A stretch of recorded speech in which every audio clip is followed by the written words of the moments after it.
Tony from Her Homestead Skills. Welcome to the channel.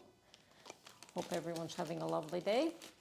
I did, as usual, get out and about this morning. I had a few chores to run, and after that I decided that I would go to the thrift shops. I did pass by yesterday for a few minutes, and I did find a lovely cast iron lodge pan, but it's one that I already have two of. So I decided to leave it there for somebody else. If it had been something unique, perhaps I would have taken it with me. But I had no need for it. I have two of the exact same model, although I love that one. Perhaps I should have picked it up, but two's fine. And yes, I did stop by today for a few minutes at another shop after I ran my chores, and I picked up two Pyrex glass pie dishes for $2.99, less 20% discount for old folks. And this was at the Salvation Army. Salvation Army always has a discount for every day, not just once, and they don't charge tax either, which makes their products always a good buy. And the price was right at $2.99 a piece. I think I paid less than $6 anyway with a discount. It was $5.38, I believe, and no tax. So I think even to buy one of those, you would pay $5.38 or even more. So I think it was a good buy. And those are in great shape. No scratches on them. They haven't been used. And if they have, they're used lightly and not damaged in any way.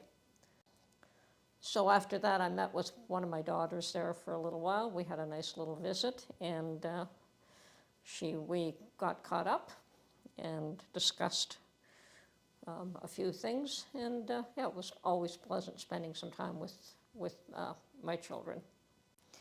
And I still have the odd Christmas thing to prepare, and I think that those two pie dishes will come into play. I'll probably make an apple pie and a pumpkin pie for dessert, and the fruit cake and the nougat that I made will also go to Christmas dinner. And so yeah, that could be the end of my contribution, although I'm thinking of also making some pizzellis. And if you don't know what pizzellis are, they're just these little flat cakes. Some people think that you can use a waffle iron to make them, but no, it is a special iron, and they make them much flatter than a waffle iron does, but it's a similar concept. You mix up a batter, and you have this heat press that presses the cookie out for you in a little pretty flowered shape. So yes, I'm still trying to focus on Christmas cheer and Christmas holiday, and do have concerns about what's going to happen after that. Oh, I have heard some news regarding the housing industry here in Canada. We have been made aware that there is I guess the government has recognized that there is a problem. It has been presented to them more often than not, so if they aren't aware, they'd be pretty foolish. But yeah, that there is an extreme housing shortage in Canada, especially with all the immigrants that they are bringing in, letting in, illegal and otherwise. So yeah, the housing situation is bad. We actually do have people living in the streets in Toronto, and that's not survivable here. So I think a couple of churches have taken some people in or found accommodations for them. The shelters, I think, are pretty much all booked up. So yes, there is a mad dash and an absolute need for housing, and all the governments have recognized, whether it's local, municipal, federal, or provincial, they've all recognized that there is a housing issue in a big way.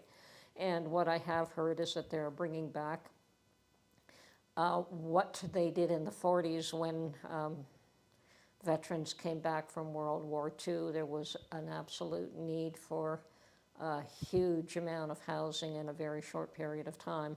And what they did then is that they built cookie cutter homes, I guess. They called them wartime homes, and they were small.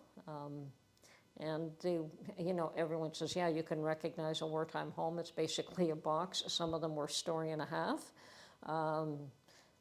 But they were very simple, very basic homes, and they were, apparently initially they were rented to individuals, but then eventually they encouraged people to buy them. Now, they claim that these are going to be affordable housing, and I've looked at the price of current wartime homes, and that's not in the larger city, so I don't know what they're going to be priced for in the city. But if you go out of town, apparently you can buy wartime homes for around $400,000, and they are, once again, a very small 2-3 bedroom, story and a half homes, and $400,000 and up. I don't think they're going to make them for any less than that anyway. So is that affordable housing? For here it is. For Ontario it is. I don't know about even the small towns. I don't think are going to be selling them for less than that. So we'll see what happens. They claim that they are going to build these within a year. Of course, there's a lot of issues. I don't think that having a book of cookie cutter homes that somebody can, a builder can choose what he's going to build on a particular piece of land is going to be all there is to it. There's always permits, there's always all kinds of other things to consider, and those things always are what take the time. It's not so much building the home that takes time, it's all the accessory, all the planning, road work and municipal, except, planning, permits, water, sewage, all of that stuff has to be taken into account. So I don't know how successful this plan will be. I wish them the best of luck. I hope that they are successful. I hope that they can do something, because it's going to be a serious crunch. I also read about a situation where they have built an apartment building in Ottawa, and it is going to be a shared apartments. I don't know how that's going to work, but apparently they have designed the apartments so that each has some individual space and some shared space. Okay, and one is not dependent on the other for everyone paying the rent. You're only responsible for your own, not for the whole unit's rent. So I don't know how that one's going to work either. That's a very new thing. But apparently shared accommodations is another means, and they have been trying to get people who have homes to set up basement apartments. We have in Canada, and especially in Ontario, all the houses, 99.9% of homes have basements. And some of them are unfinished, some of them are finished, some of them have apartments built into them, some don't. But I think that anyone that was capable of either investing or had a finished basement that they could rent out, they were encouraged to do so. That's also another tough situation. Having strangers living in your home can be, if it's family members or if it's somebody you know, that's one thing. And if you're sharing space with somebody like that, it's fine. I'm not saying that sharing space with a stranger is wrong or bad. I'm just saying that it might be difficult. So definitely there's a housing crunch, and, well, we'll see what comes of it. Like I said, I know Ontario's bad. Rents have gone through the roof. Even apartment rentals have, they just seem to go up and up and up every time you turn around. At this point, we just have to hope for the best. And I think that after the holidays, I'm trying not to think about after the holidays. I'm trying to focus on the holidays and enjoy them. And but after that, I think that we have to start seriously looking at moving the preps up to another level. I'm starting to hear of shortages here and there again. So recently a sugar shortage out west. Now, whether that is because everyone's buying a lot of sugar for their Christmas baking or what the reason is, I don't know. But I haven't seen that here. The shops are full of just about anything you want to buy. And I have seen no indication that there's any shortages of anything. So whether that's just to market things for the holiday season, we'll see. I don't hear of prices going down. I don't care what they say. I don't think that prices are going down at any time. So anything that you do have stocked up is always a benefit because you're still paying at a lower price. I mean, I have lots of flour that I bought. The only thing I found with flour is that when you vacuum seal it or when you pack it tight, you do have to sift it when it comes out of that container because you've sucked all the air out of the container that's in, and it does get, although it's not difficult to take out of the container, it does clump a little bit, so you do have to sift it, which isn't an issue either.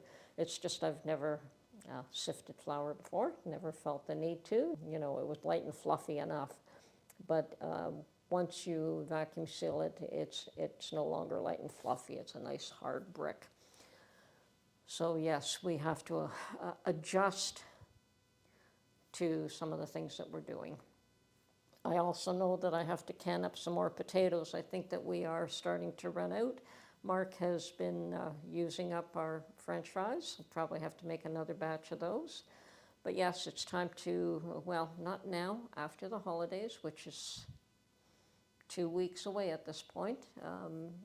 I want to try and enjoy them as much as I can, and I'm going to do so in spite of all the horrible things that we keep hearing on the news. Push that aside for the time being. There's more than plenty of time to deal with it after that. Anyway, this is Tony from Her Homestead Skills. We'll talk to you real soon. Bye for now.